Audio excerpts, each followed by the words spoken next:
জনাব তারেক রহমান সাহেবের ID card 24 ঘন্টা হয়ে গেছে। আলহামদুলিল্লাহ, এটা খারাপ দিক না। তো আমার কথা হচ্ছে, জনাব তারেক রহমান সাহেবের আইডি কার্ড যদি 24 ঘন্টায় করা যায়, আমারটা 24 ঘন্টা হবে না কেন? আপনারটা 24 ঘন্টা হবে না কেন? কথা বলেন না কেন? এখানে বাধাটা কোথায়? আমরা জন্ম নিছি, দুনিয়া হলো জন্ম নিবন্ধন আর ভোটার আইডি কার্ড আর হলো সার্টিফিকেটের নাম সংশোধন করার জন্য।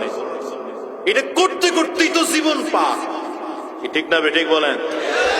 আপনারা যদি জনাব তারেক রহমান সাহেবের আইডি কার্ডটাকে মাত্র 24 ঘন্টায় করতে পারেন, তাইলে বোঝা যায় আপনাদের কাছে এমন প্রযুক্তি আছে যে 24 ঘন্টা আইডি কার্ড বের করা যায়।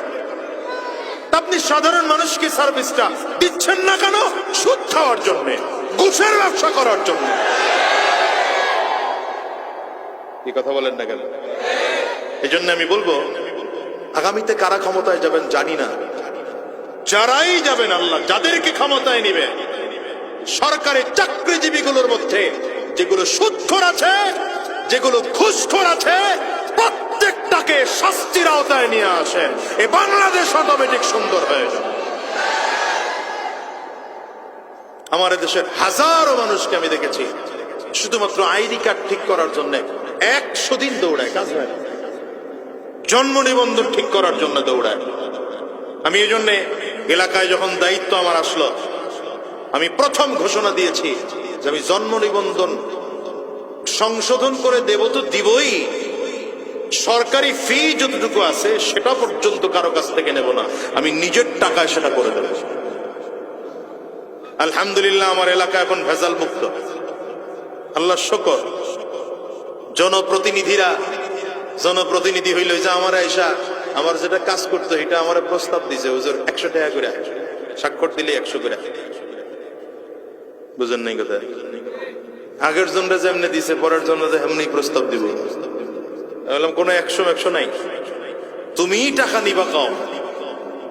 আর আমি এটা ফ্রি করার ঘোষণা করে দিছি, নতুন আইডি জন্ম নিবন্ধন করবে তো ফ্রি, স্বাক্ষর দেব তাও ফ্রি। আমার তো জনগণের টাকা খাওয়ায়া ভোট নেওয়া লাগে নাই, তো আমি জনগণের সেবা দিতে গিয়ে টাকা খাবো কেন? এখন আপনারা যাদেরকে টাকা খাইয়া ভোট দেন, তার কাছ থেকে সেবা নিতে গেলে তো টাকা দিয়েই সেবা নেওয়া লাগবে। কি কথা বুঝেন নাই? আমাদের চরিত্র ভালো না তো, আমাদের এদেশের চরিত্র ভালো নয় জাতি। কত সাহাবীরা রাষ্ট্রপ্রধান ছিলেন, দেশ পরিচালনা করেছেন।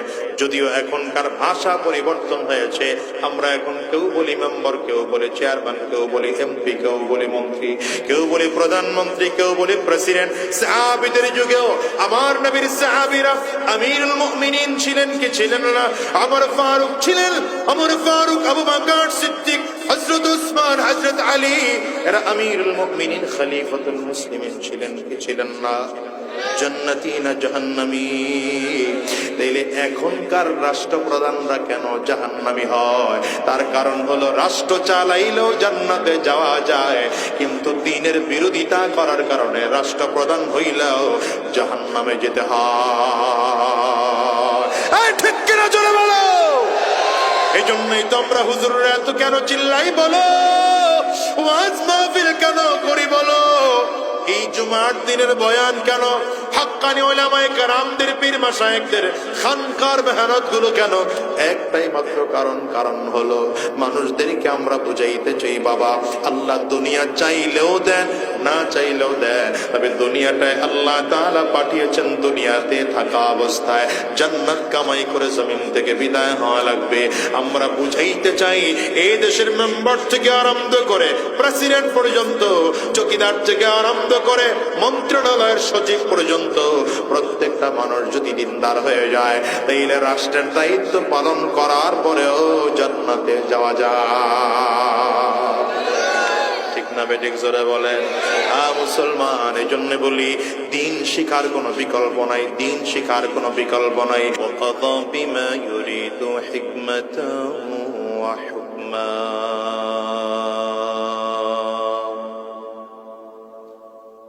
وأنعم بالنعم ابتلاء وامتحانا امتحانا ونشهد أن لا إله إلا الله وحده لا شريك له ونشهد أن محمدا عبده ورسوله اللهم صل على محمد وعلى آله وصحبه وسلم تسليما كثيرا كثيرا أما بعد فأعوذ بالله من الشيطان الرجيم بسم الله الرحمن الرحيم اقرأ باسم ربك الذي خلق خلق الإنسان من علق اقرأ وربك الأكرم الذي علم بالقلم علم الإنسان ما لم يعلم صدق الله العظيم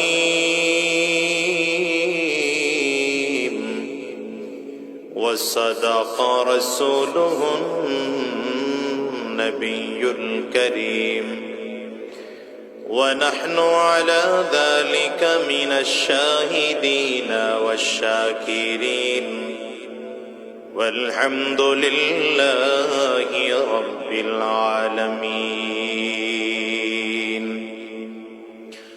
سبحانك لا علم لنا إلا ما علمتنا إنك أنت العليم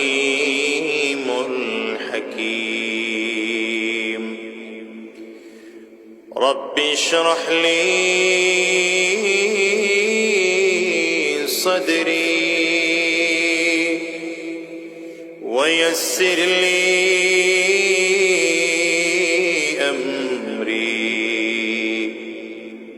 واحلل عقدة من لساني يفقه قولي পুনিয়ানগর দারুস সালাম মাদ্রাসার উদ্যোগে আয়োজিত আজকের এই ৪৭তম বার্ষিক ওয়াজ মাহফিল আজকের এই মাহফিলের মুহতারাম সম্মানিত সভাপতি সম্মানিত অতিথি বৃন্দ সম্মুখপানে সমবেত দিন প্রিয় ইসলাম প্রিয় দীনদার ইমানদার মুমিন মুসলমান মর্দে মুজাহিদ ভাইরা মুরব্বী বাবাজিরা যুবক বন্ধুরা কচি কাঁচা মাসুম বাচ্চারা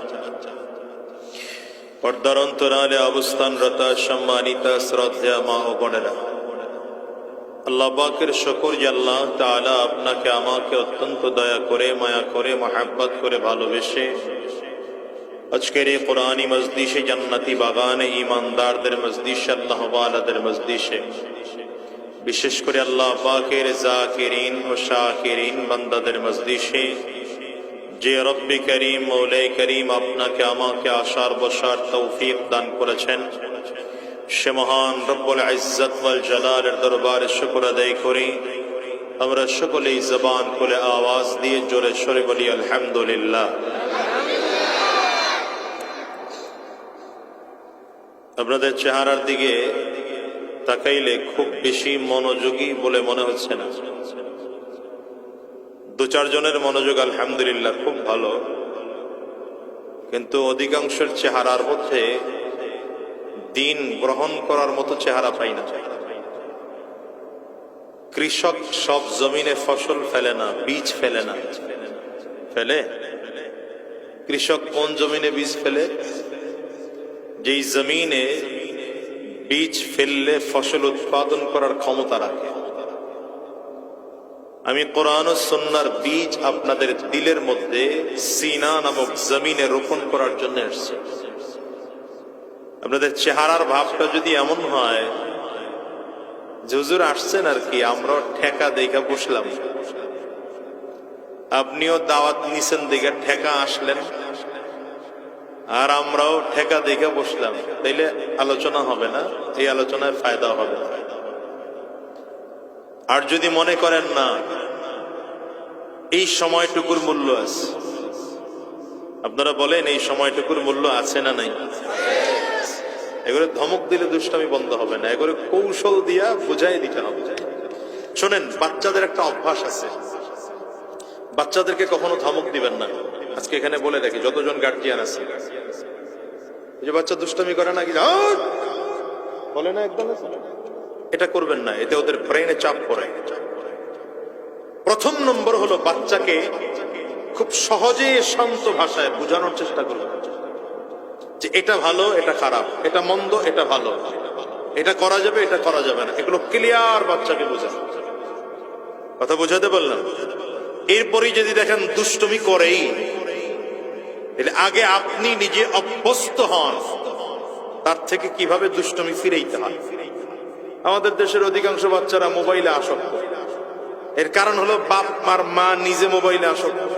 এদেশের যুবকদের অবস্থা এমন যে এরা মনে করে ফেসবুক, ইউটিউব, গুগল, আমার নতুন একটা বেরোইছে না, কিছু নয় যে এআই,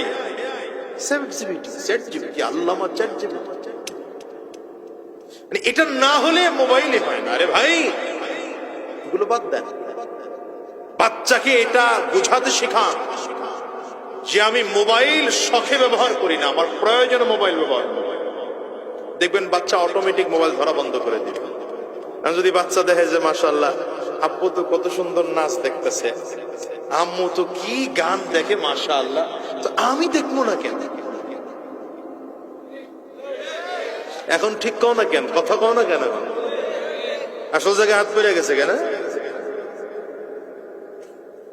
বাচ্চা যখন দেখবে যে না, আমার বাবা তো গান দেখে না, নাচ দেখে না, আমার বাবা তো মোবাইল নিয়ে কোন সফটওয়্যারে কাজ করে, সে অফিসিয়াল কাজ করে। বুঝেন নাই কথা? মোবাইল দিয়ে অফিসিয়াল কাজ হয়। আমাকে বাংলাদেশ দেখে না, আমরা দুনিয়ার আগামাতা কিছুই বুঝি না। একটা মাওলানা ইউটিউব ডাউনলোড করে রাখছে, মুফতি ফেসবুক, আর এদেশের আসস কেন, আসিস কেন, তোরাই তো ইনকাম করস, আসস কেন? বাংলাদেশের বাহিরের রাষ্ট্রগুলো, উন্নত রাষ্ট্রগুলোতে দেখবেন মোবাইলের সফটওয়্যার দিয়ে তারা গোটা পৃথিবী পরিচালনা করে। একজন ব্যক্তির 5টা-10টা শপিং আছে, শপিং মল, দোকান আছে, উনি মোবাইল দিয়ে কন্ট্রোল করতেছে। অফিসিয়াল কাজ করতেছে ঘরে মোবাইল দিয়ে, সফটওয়্যার করা আছে। বুঝেন নাই কথা? গাড়ি বিক্রি হলো, ক্রয় হলো, মোবাইলের মাধ্যমে অটোমেটিক ট্রান্সফার হয়ে গেল। কথা বলেন না কেন? জমি বিক্রি হলো, মোবাইলের মাধ্যমে বিক্রয় ক্রয়ের সাথে ক্লিয়ার হয়ে গেল। আমাদের বাংলাদেশে তো মাশাআল্লাহ যে বলে না যে আমরা জন্ম নিছি, দুনিয়া হলো জন্ম নিবন্ধন আর ভোটার আইডি কার্ড আর হলো সার্টিফিকেটের নাম সংশোধন করার জন্য। এটা করতে করতেই তো জীবন পার। ঠিক না বেঠিক বলেন? আজকে খবর পাইলাম জনাব তারেক রহমান সাহেবের আইডি কার্ড 24 ঘন্টা হয়ে গেছে। আলহামদুলিল্লাহ, এটা খারাপ দিক না। তো আমার কথা হচ্ছে, জনাব তারেক রহমান সাহেবের আইডি কার্ড যদি 24 ঘন্টা করা যায়, আমারটা 24 ঘন্টা হবে না কেন? আপনারটা 24 ঘন্টা হবে না কেন? কথা বলেন না কেন? এখানে বাধাটা কোথায়? আপনারা যদি জনাব তারেক রহমান সাহেবের আইডি কার্ডটাকে মাত্র 24 ঘন্টায় করতে পারেন, তাইলে বোঝা যায় আপনাদের কাছে এমন প্রযুক্তি আছে যে 24 ঘন্টা আইডি কার্ড বের করা যায়। আপনি সাধারণ মানুষকে সার্ভিসটা দিচ্ছেন না কেন? সুদ খাওয়ার জন্য, ঘুষের ব্যবসা করার জন্য। এই কথা বলেন না কেন? এই জন্য আমি বলবো, আগামীতে কারা ক্ষমতায় যাবেন জানি না, যারাই যাবেন, আল্লাহ যাদেরকে ক্ষমতায় নিবে সরকারি চাকরিজীবীগুলোর মধ্যে যেগুলো সুদখোর আছে, যেগুলো ঘুষখোর আছে, প্রত্যেকটাকে শাস্তির আওতায় নিয়ে আসেন। এই বাংলাদেশ অটোমেটিক সুন্দর হয়ে যাবে। আমার দেশের হাজারো মানুষকে আমি দেখেছি শুধুমাত্র আইডি কার্ড ঠিক করার জন্য 100 দিন দৌড়ায়, কাজ হয় না। জন্ম নিবন্ধন ঠিক করার জন্য দৌড়ায়। আমি এই জন্য এলাকায় যখন দায়িত্ব আমার আসলো, আমি প্রথম ঘোষণা দিয়েছি যে আমি জন্ম নিবন্ধন সংশোধন করে দেব তো দিবই, সরকারি ফি যতটুকু আছে সেটা পর্যন্ত কারো কাছ থেকে নেব না, আমি নিজের টাকায় সেটা করে দেব। আলহামদুলিল্লাহ আমার এলাকা এখন ভেজাল মুক্ত, আল্লাহ শুকর। জনপ্রতিনিধি হইল যে আমার আয়সা আমার যেটা কাজ করতো এটা আমার প্রস্তাব দিছে, হুজুর 100 টাকা করে, স্বাক্ষর দিলে 100 করে। বুঝেন নাই কথা? আগের জনরা যেমনি দিছে পরের জন্য এমনি প্রস্তাব দিব। বললাম কোনো 100 নাই, তুমি টাকা নিবা কম। আর আমি এটা ফ্রি করার ঘোষণা করে দিছি, নতুন আইডি জন্ম নিবন্ধন করবে তো ফ্রি, স্বাক্ষর দেব তাও ফ্রি। আমার তো জনগণের টাকা খাওয়ায়া ভোট নেওয়া লাগে নাই, তো আমি জনগণের সেবা দিতে গিয়ে টাকা খাবো কেন? এখন আপনারা যাদেরকে টাকা খাইয়া ভোট দেন তার কাছ থেকে সেবা নিতে গেলে তো টাকা দিয়েই সেবা নেওয়া লাগবে। কি কথা বুঝেন নাই? আমাদের চরিত্র ভালো না তো, আমাদের এদেশের চরিত্র ভালো নয় জাতির। না তো একজন এসে সকালবেলা খায়, আয় বেটা এক কাপ রং চা খায় যায়, রং চা খায় যায়। কি হবো ভাই, আপনি রং চা খাওয়াইলেন এত গরম গরম সকালবেলা, আপনারই ভোটটা দিব। দুপুরের সময় আরেকজনকে বেটা দুধ চা খা, আরে বাবা দুধ চা গ্রেট বেড়ে গেল, আপনারই তো ভোট দেব। সন্ধ্যার পরে আরেকজন কা বেটা রসগোল্লা খা, হ্যাঁ কথা কন লাগে, রসগোল্লা খায় ভোট আপনারে দিব না দুনিয়া দিমু কারে বলেন? রাত্র 10টা বাজে তখন এসে আরে শর্মালাই খায় যা, শর্মালাই খায় কি কোন মিয়া, দুনিয়াতে আপনারে সারা ভোট দেওয়ার কোনো লোকই নেই, আপনারও যদি ভোট না দেই হারাম। আরে ভাই এটা আমি জনগণের কথা আপনাদের শুনাইতেছি, কি কথা বলেন না কেন? নির্বাচনের আগের রাত্রে 12টার পরে যখন 500 টাকার নোট পাওয়া যায়, নোট পায় এবার কোলে নিবে না, বুকে নিবে না, হাতে লাগাবে, কি করবে দিশা পায় না। আরে ভাই 500 টাকার নোট দিছেন, ভোট আপনারে দিব না আমার বাপেরই দিব। মানুষ একজন অলরেডি 5 জনরে ভোট দেওয়ার ওয়াদা করে ফেলছে, তো এই দেশ ভালো হবে কোথা থেকে? কথা বলেন না কেন? রাগ করলেন? রাগ করলেন? আর রাগ করেন গা, 1 কিলো খালি টান দিয়ে মেইন রোডে উঠতে পারলে হইছে। যে আয়াতে কারিমা তিলাওয়াত করেছে আল্লাহ রাব্বুল আলামিন, এই আয়াতগুলোই কোরআনুল কারীমের ওয়াহী হিসাবে নবীজির কাছে সর্বপ্রথম পাঠিয়েছেন। সূরাতুল আলাকের প্রথম 5টি আয়াত আল্লাহ তাআলা জিবরিল আমিনকে নবীজির সামনে পাঠায়া এই সূরা নাযিল করে, এই আয়াত নাযিল করলেন। ইকরা বিসমি রাব্বিকাল্লাযী খালাক, পড়েন اقرأ باسم ربك الذي خلق خلق الإنسان من علق اقرأ وربك الأكرم الذي علم بالقلم علم الإنسان ما لم يعلم। এই আয়াত প্রথম নাযিল হলো। জিবরিল আমিন আমার নবীর কাছে চলে আসলেন। নবীজি জবালে নূরের গারে হিরার মধ্যে আছেন 40 দিন পর্যন্ত। নবীজি ধ্যানের মধ্যে আছেন, 40 দিন পার হয়ে গেল। এই 40 দিনে আম্মা জান খাদিজা রাদিয়াল্লাহু আনহা প্রতিদিন একবার কখনো 2 বার করে গিয়া পাহাড় পেরিয়ে পাহাড়িয়া রাস্তায় উঠে জমিন থেকে এত উপরে উঠে প্রতিদিন আমার নবীর জন্য খানা পাকায়া দিয়ে আসতো।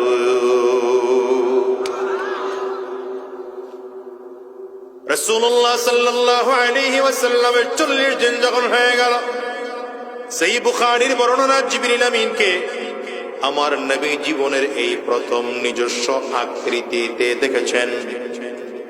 জিবরিল আমিনের নিজস্ব আকৃতি কেমন একটু ভালো করে বোঝেন। হাদিসের মধ্যে রাসূলুল্লাহ সাল্লাল্লাহু আলাইহি ওয়াসাল্লাম বলে, ভাই জিবরাইল তুমি বারবার করে আমার কাছে আসো, কখনো কোনো সাহাবীর সুরত ধরে আসো, কখনো কোনো মানুষের আকৃতি নিয়ে আসো, কিন্তু তোমার নিজস্ব আকৃতি কেমন আমার একটু দেখতে মনে চায়।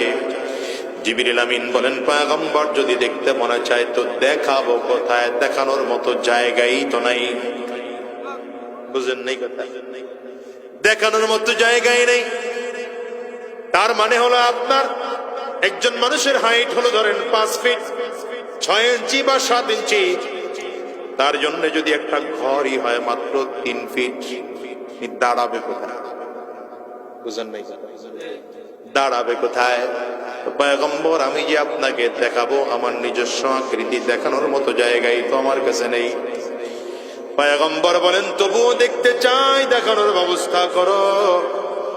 জিবরিল আমিন বলেন, পয়গম্বর তাহলে আপনি কিছুক্ষণ পরে পূর্ব আকাশের দিকে একটু তাকাবেন। নবীজিকে কথা বলে জিবরিল আমিন চলে গেলেন। অল্প সময় পরে তাকিয়ে দেখলেন পূর্ব আকাশের দিকে পুরো পূর্ব দিকটা কালো হয়ে গেল, অন্ধকার হয়ে গেল। এমন একটা ছায়ার মতো জমিনের মধ্যে নামলো। অল্প সময় ছায়াটা থেকে আবার চলে গেল। রাসূলুল্লাহ সাল্লাল্লাহু আলাইহি ওয়াসাল্লামের কাছে জিবরিল আমিন আসলেন, পয়গম্বর দেখলেন না কিছু? বলে, কিছুই তো দেখি নাই, দেখলাম একটা কালো ছায়া পূর্ব আকাশে এসেছে, আবার সেটা সরে গিয়েছে। জিবরিল আমিন বলেন, পয়গম্বর যে কালো ছায়া দেখেছেন এটা আমি জিবরাইল কে আমার আল্লাহ 70,000 পাখা দিয়েছে, এর মধ্যে একটা পাখার অল্প কিছু অংশ আপনি মাত্র দেখেছে। সুবহানাল্লাহর আওয়াজ হইল না? আরো জোরে বলে। আল্লাহ পাকের যত ফেরেশতা আছে জমিনের মধ্যে আসমানের মধ্যে, গোটা জগতে আল্লাহ যত ফেরেশতা বানাইছেন সব থেকে ছোট যে ফেরেশতা আছে, এই ফেরেশতার মাথায় যদি গোটা দুনিয়ার সব পানিগুলোকে পাত্র ছাড়া ঢেলে দেওয়া হয়, নবীজি বলেন একটা ফোঁটা পানিও মাথা থেকে পড়বে না। কেমন ফেরেশতা, কত বড়! এর মধ্যে জিবরিল আমিন তো সরদারওয়ালা ফেরেশতা, 4 জন ফেরেশতা সরদারের মধ্যে একজন জিবরাইল। এমনকি জিবরিল আমিনের নাম সবার উপরে আসছে। এই জিবরিল আলাইহিস সালাতু ওয়াস সালাম নিজস্ব আকৃতি নিয়ে নবীজির সামনে দাঁড়ালেন। পয়গম্বরের সামনে দাঁড়ায় বললেন, ইয়া মুহাম্মদ ইকরা। সহিহ বুখারীর বর্ণনা, নবী আপনি পড়েন। নবীজি বললেন, মা আনা বিকারিন, পড়তে জানি না। পয়গম্বর বলেন, ফাআখাযানি ফাগাত্তানি হাত্তা বালাগা মিন্নিল জুহুদ ফাআরসালানি। জিবরিল আমাকে ধরলেন, সিনার সাথে সিনা মিলায় চাপ দিলেন। চাপ দিয়ে এত জোরে চাপ দিয়েছেন যে প্রচন্ড ব্যথা পেয়েছি আমি। এরপরে আবার ছেড়ে দিলেন, ছেড়ে দিয়ে বললেন, আবার পড়েন। নবীজি আবার বললেন, মা আনা বিকারিন, পড়তে জানি না। জিবরিল আবার ধরলেন, আবারও সিনার সাথে সিনা মিলায় চাপ দিলেন, আবারও ছেড়ে দিলেন, আবারও বললেন পড়েন। নবীজি আবারও বললেন, পড়তে জানি না। জিবরিল আমার নবীকে আবারও ধরলেন, সিনার সাথে সিনা মিলায়া আবার তৃতীয়বারেও চাপ দিলেন। ফাকাত্তানি সালিসা, তৃতীয়বারেও চাপ দিলেন। চাপ দিয়ে ছেড়ে দিয়ে বললেন, ইকরা বিসমি রাব্বিকাল্লাযী খালাক। সেই প্রভুর নামে পড়েন যেই প্রভু আপনাকে সৃষ্টি করেছেন। এবার আবার নবী গড়গড় করে পড়া শুরু করলেন, ইকরা বিসমি রাব্বিকাল্লাযী খালাক। পড়েন, ইকরা বিসমি রাব্বিকাল্লাযী খালাক, খালাকাল ইনসানা মিন আলাক, ইকরা ওয়া রাব্বুকাল আকরাম الذي علم بالقلم علم الإنسان ما لم يعلم। ভালো করে বুঝুন মুসলমান, জিবরিল আমিন যখন আমার নবীকে পড়ার জন্য বললেন, নবীজি প্রথমবার বললেন পড়তে জানি না, আবারও বললেন পড়তে জানি না, আবারও বললেন পড়তে জানি না। কিন্তু আমার নবী সিনায় সিনা মিলায়া যখনই বললেন সেই রবের নামে পড়েন যে রব আপনাকে সৃষ্টি করেছেন। নবীজি গড়গড় করে পড়া শুরু করলেন। কেন? তার মানে আমার পয়গম্বর বুঝাইতে চাইলেন 40টা বছর আমি নবী লেখা পড়া করি নাই, দুনিয়ার কোনো মাদ্রাসায় পড়ি নাই, দুনিয়ার কোনো স্কুলে পড়ি নাই, দুনিয়ার কোনো কলেজে লেখা পড়া করি নাই, দুনিয়ার কোনো ইউনিভার্সিটিতে লেখা পড়া করি নাই, এমনকি আমি নবীর কোন উস্তাদ গোটা জমিনের মধ্যে নাই। যেই পড়াতে আল্লাহ পাকের নাম আছে সেই পড়া পড়ব, যেই পড়াতে আল্লাহর নাম নাই আমি নবী সেই পড়া পড়ব না। কেন? যেই পড়ে আল্লাহর নাম আছে সেই পড়াতে মানুষ চরিত্রবান হয়, সেই পড়ার দ্বারা মানুষ আখলাকওয়ালা হয়, সেই পড়ার দ্বারা মানুষগুলো চরিত্রবান হয়, সেই পড়ার দ্বারা মানুষ সত্যিকার মানুষ হয়। আর যেই পড়ার মধ্যে আল্লাহর নাম নাই, যেই পড়াতে আল্লাহর নাম নিয়ে পড়তে হয় না, সেই পড়াতে দুনিয়ার ডাক্তার হওয়া যায়, ইঞ্জিনিয়ার হওয়া যায়, অ্যাডভোকেট হওয়া যায়, ব্যারিস্টার হওয়া যায়, পাইলট হওয়া যায়, কিন্তু মানুষ হওয়া যায় না। ঠিক না? ঠিক না? কারণ আমার দেশের অনেক ডাক্তার এমন আছে, ডাক্তার সাহেবরা এখানে আবার থাকলে রাগ করেন না, এমন ডাক্তার এই জমিনের মধ্যে আছে অপারেশন থিয়েটারে রোগীকে ঢুকানোর আগে বিল বলে 50,000 হলেই চলবে, কিন্তু অপারেশন থিয়েটারের মধ্যে রোগীকে ঢুকায় বলে 1.5 লাখের নিচে হবে না। এমন ডাক্তার নাই? কথা বলে না কেন? নাই। ডাক্তার সাহেব 50,000 টাকার রোগীরে অপারেশন থিয়েটারে ঢুকায়া ঠেকাইয়া কেন 1.5 লাখ টাকা দাবি করলো? তার মানে সে যদিও ডাক্তার হয়েছে, চিকিৎসা সম্পর্কে তার জ্ঞান আছে, কিন্তু মানুষ হইতে পারে না। ঠিক না? এই 17 বছরের ইতিহাসে আমরা অনেক শুনলাম ইঞ্জিনিয়ার সাহেব রডের পরিবর্তে, আমি কই নাই কিন্তু তারাই করছে, রডের পরিবর্তে বাঁশ দিয়ে দিল। ইঞ্জিনিয়ার সাহেব কেন রডের পরিবর্তে বাঁশ ঢুকাইল? বোঝা গেল তার মধ্যে কনস্ট্রাকশন সম্পর্কে তার জ্ঞান আছে, কেমন ডিজাইন হবে সেই জ্ঞান তার মধ্যে আছে, রড কোন জায়গায় কত সুতা বসবে সেই জ্ঞান তার কাছে আছে, কতটুকু ফাঁকে ফাঁকে রড হবে সেই জ্ঞান তার মধ্যে আছে। কিন্তু ইসলাম ও দ্বীনের জ্ঞান না থাকার কারণে ইঞ্জিনিয়ার সাহেব এখনো মানুষ হতে পারে না। এদেশে হাজারো অ্যাডভোকেট এমন আছে যে অ্যাডভোকেট সাহেব চাইলে মামলার খালাস করে দিতে পারে মাত্র 3 দিনে, সেই মামলা 5 বছরও শেষ হয় না। আছে না নাই? জোরে বলেন। নাই? 5 বছর বসে বাদীর খরচ হয়েছে 5 লাখ টাকা, বিবাদীর খরচ হয়েছে 7.5 লক্ষ টাকা। যেই জমি নিয়ে মামলা, জমির মূল্য মাত্র 3 লাখ। আছে না এমন? জমির দাম কত? 1.5 লাখ। বাদীর খরচ হয়েছে কত? আর বিবাদীর এত খরচ হওয়ার পরে বাদী আর বিবাদী কি হয়? লাভ নাই। অ্যাডভোকেটের কাছে দৌড়ে দৌড়ে লাভ হলো কি? খালি কোর্টে হাজির পরে হাজিরা, হাজিরার পরে হাজিরা, লাভ নাই। আয় তুই আর আমি মিলা জিলা জায়গা, ভাই তুই খা। কথা বলেন না কেন? এই অ্যাডভোকেট সাহেব যে মাত্র 3 দিনের মামলাটা 3 বছরও শেষ করলো না।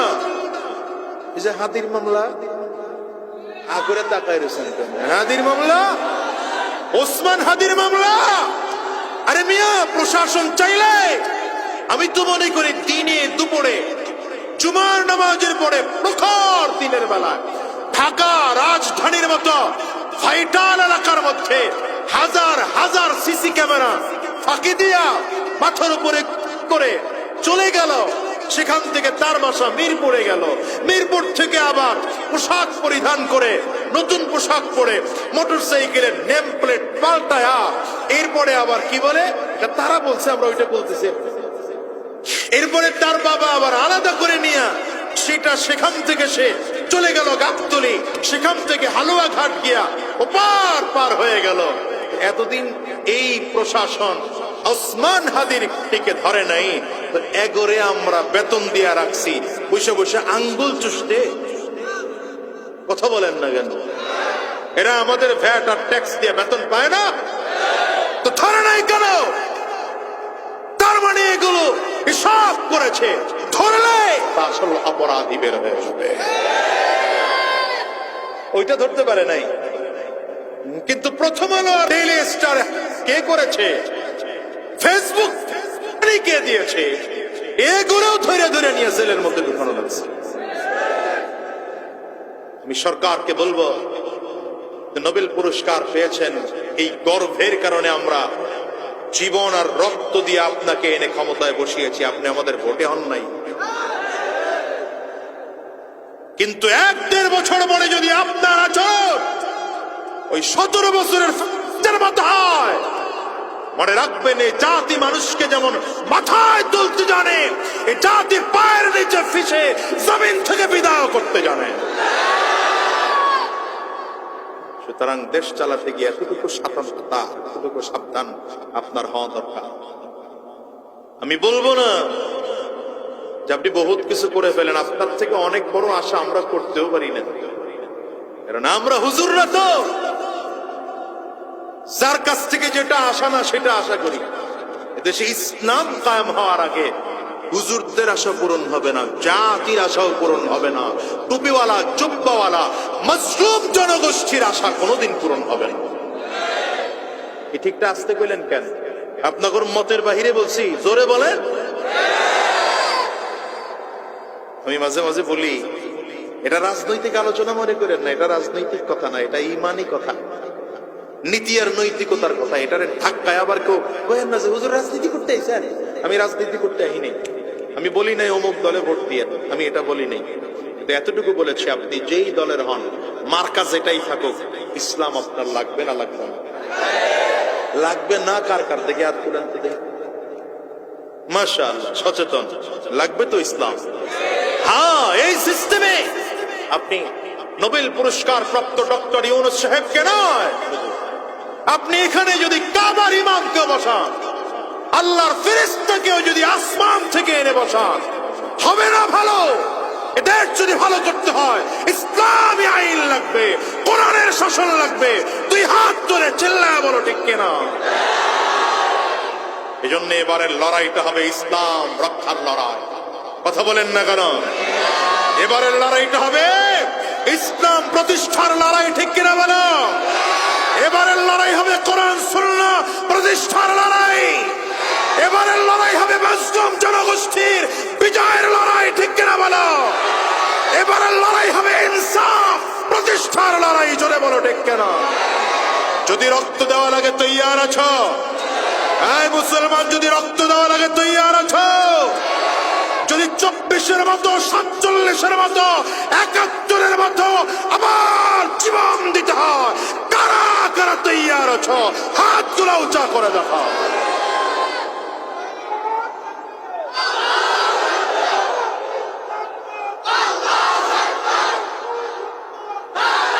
আল্লাহ কবুল করুন, জোরে বলেন আমিন।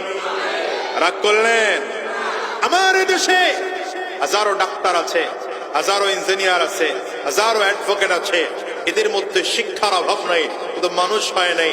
বলেন কেন মানুষ হয় নাই? কোরআনের শিক্ষা নাই, আসমানের শিক্ষা নাই, তাওহীদের শিক্ষা নাই, রিসালাতের শিক্ষা নাই। জোরে বলেন ঠিক না বেঠিক? বলেন তো এদেশের কয়জন আলেম চুরি করেছে? কন্যা থাকলে বলেন কয়জন আলেম ডাকাতি করেছে? কয়জন আলেম ছিনতাই করেছে? কয়জন আলেম পরের ঘর লুণ্ঠন করেছে?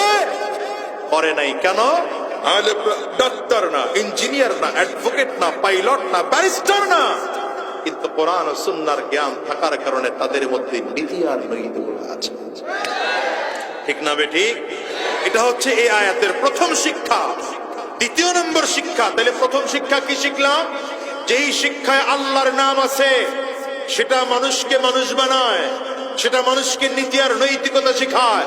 আর যেই শিক্ষায় আল্লাহর নাম নাই, সেই শিক্ষায় গোটা দুনিয়ার সব থেকে বড় শিক্ষিত বানাইলেও মানুষ বানায় না। তাইলে আমার এই মেসেজ দিয়ে কি বুঝলেন? ডাক্তার হওয়া যাবে না। কথা বলেন না? ডাক্তার হওয়া যাবে না, ইঞ্জিনিয়ার হওয়া যাবে না, অ্যাডভোকেট হওয়া যাবে না। সবাই কি আমার মতো হুজুর হওয়া লাগবে? না। ডাক্তার হন, ইঞ্জিনিয়ার হন, অ্যাডভোকেট হন, পাইলট হন, ব্যারিস্টার হন, কিন্তু মানুষ হওয়ার জন্য আপনাকে কোরআন শিখতেই হবে। বুঝেন নাই না? সবাই আমার মতো আলেম হওয়ার দরকার নাই। এ দেশটা এমন এক সিস্টেম, এখানে ডাক্তার না থাকলে দেশ চলবে না, ইঞ্জিনিয়ার না থাকলে দেশ চলবে না, অ্যাডভোকেট ছাড়া দেশ চলবে না। কিন্তু মনে রাখতে হবে, মানুষ হতে হলে আপনাকে কোরআন ও সুন্নাহর জ্ঞান আপনাকে অর্জন করতেই হবে। এটা হলো 1 নম্বর মেসেজ। 2 নম্বর মেসেজ খেয়াল করেন, নবীজির কাছে জিবরিল আমিন এসে যখন বললেন পড়েন, নবীজি কি বললেন? কথা বলেন। নবীজি কি বললেন? আমি পড়তে জানি না। আচ্ছা, আমি আপনাকে একটা প্রশ্ন করলাম, আপনি বললেন আমি জানি না, আমার উচিত কি আপনাকে শিখিয়ে দেওয়া? ঠিক না বেঠিক? কিন্তু জিবরিল আমিন আমার নবীকে শিখালেন না, না শিখায় কি করলেন?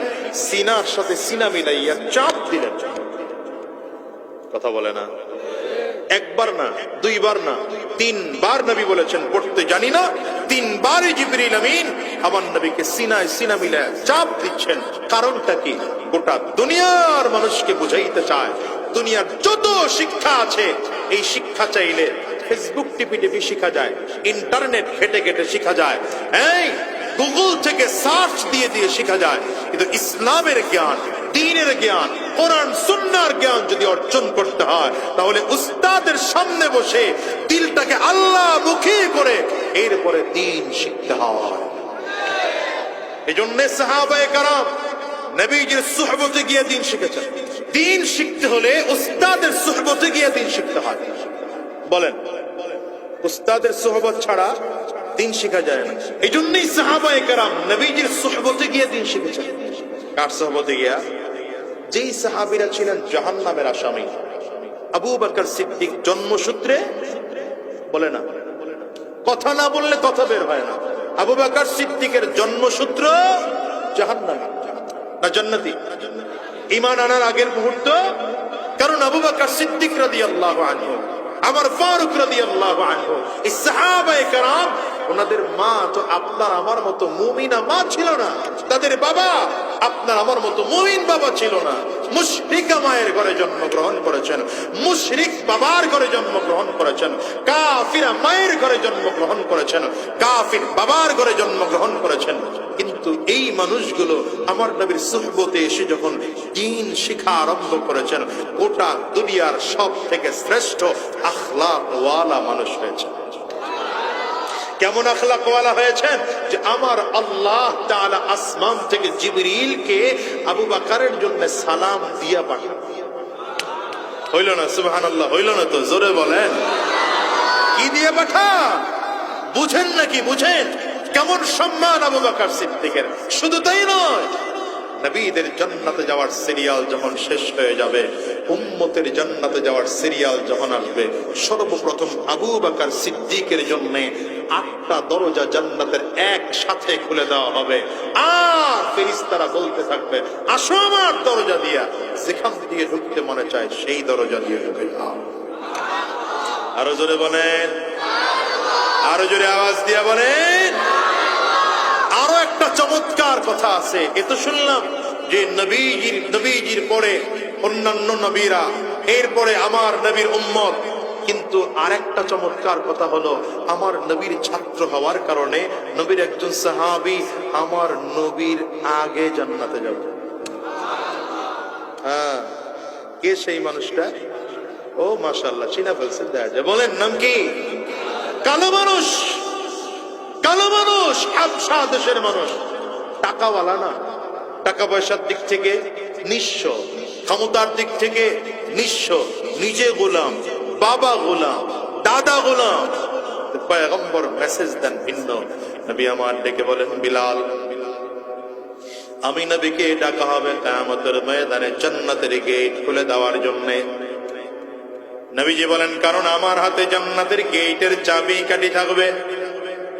নবী আমার বলেন, আমি আমার হাতের চাবি দিয়ে জান্নাতের গেট খুলে দেব।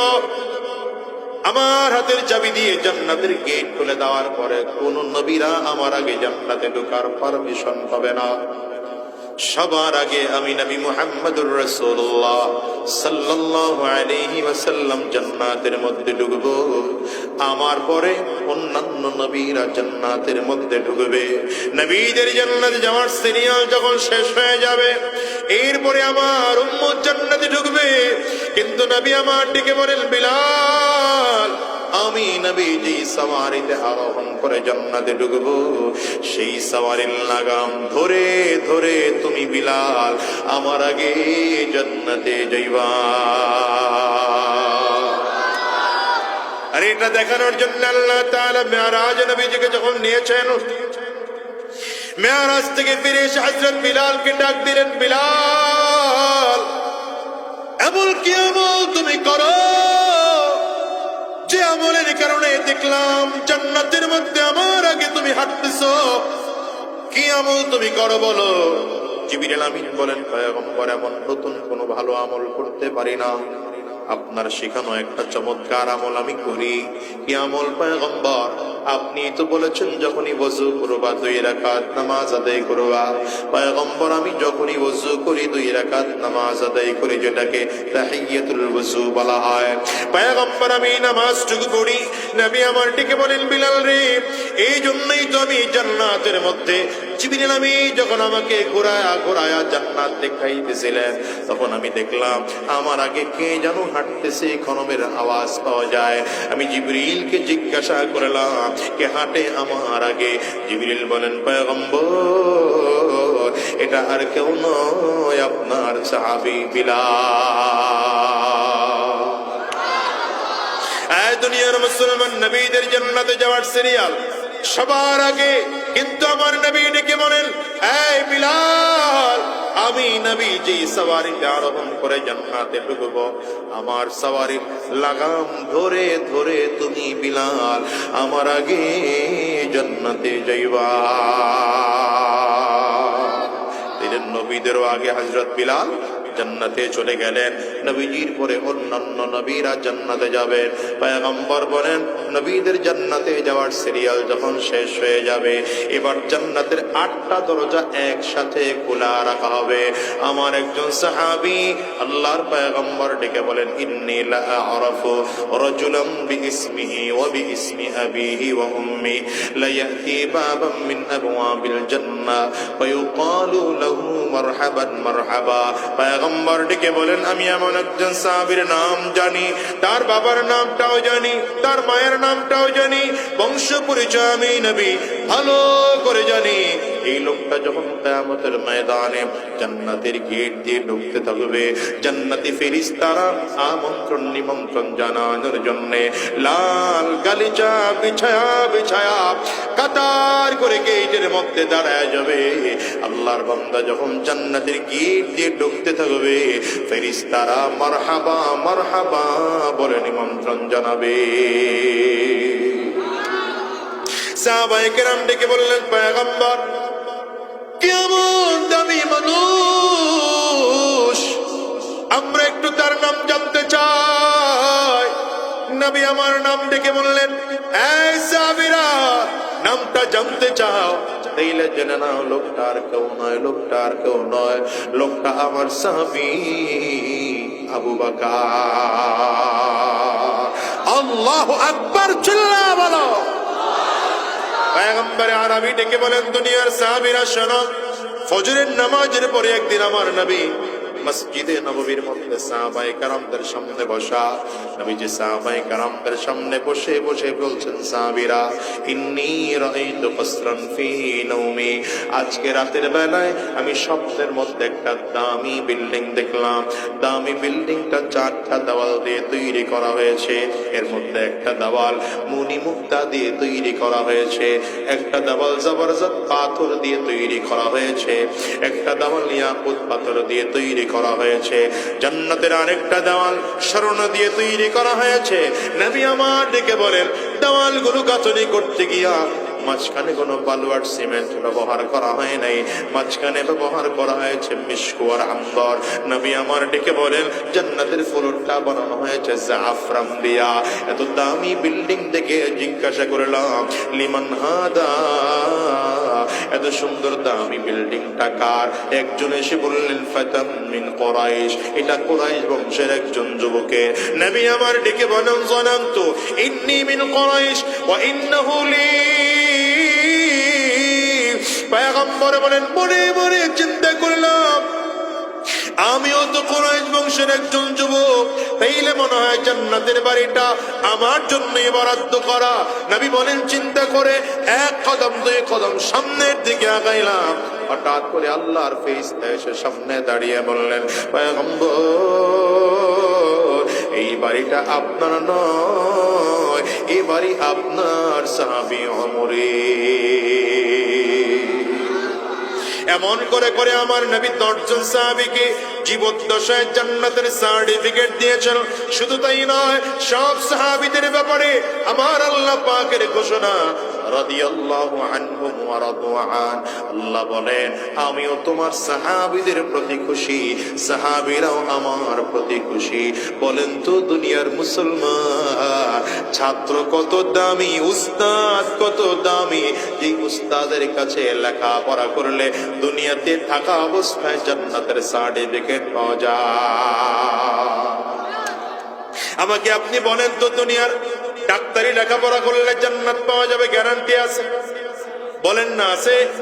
ইঞ্জিনিয়ারিং লেখাপড়া করলে জান্নাত পাওয়া যাবে গ্যারান্টি আছে? অ্যাডভোকেট হলে জান্নাত পাওয়া যাবে গ্যারান্টি আছে?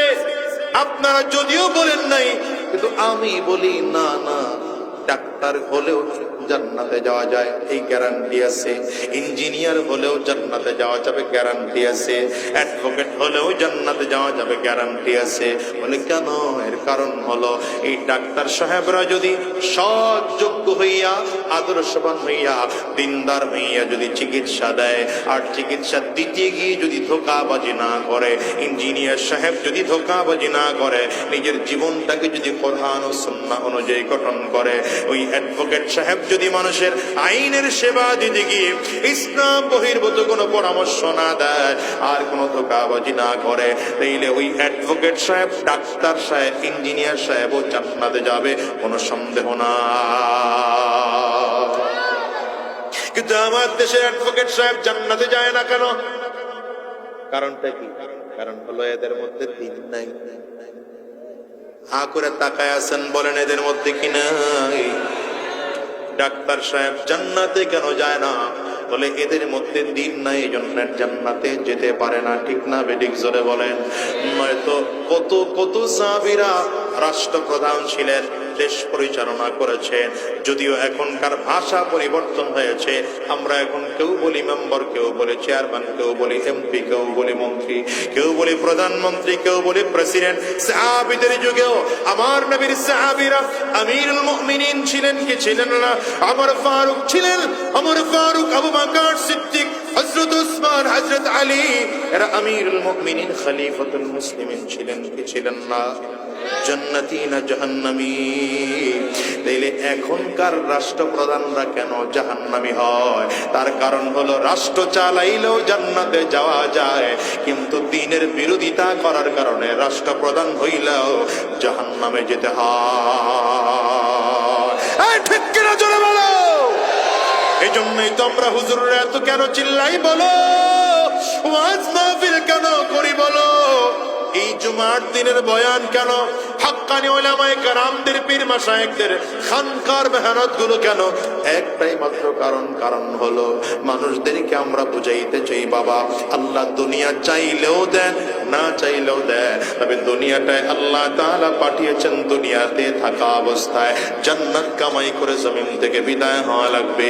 আমরা বুঝাইতে চাই এই দেশের মেম্বার থেকে আরম্ভ করে প্রেসিডেন্ট পর্যন্ত, চৌকিদার থেকে আরম্ভ করে মন্ত্রণালয়ের সচিব পর্যন্ত প্রত্যেকটা মানুষ যদি দিনদার হয়ে যায়, তাইলে রাষ্ট্রের দায়িত্ব পালন করার পরেও জান্নাতে যাওয়া যায়।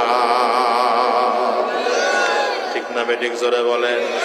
মুসলমান, এই জন্য বলি দিন শিখার কোনো বিকল্প নাই, দিন শিখার কোনো বিকল্প নাই।